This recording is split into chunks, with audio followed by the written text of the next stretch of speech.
Hello everybody and welcome! In this video I'm going to show you how to check battery level for your speaker Baseus VO20 using your Android device.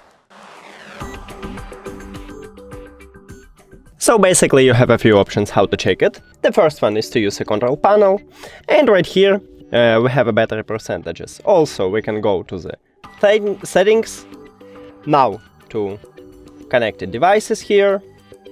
And right here we can check battery percentages, and also on some devices we can click at the settings icon and check battery percentages here.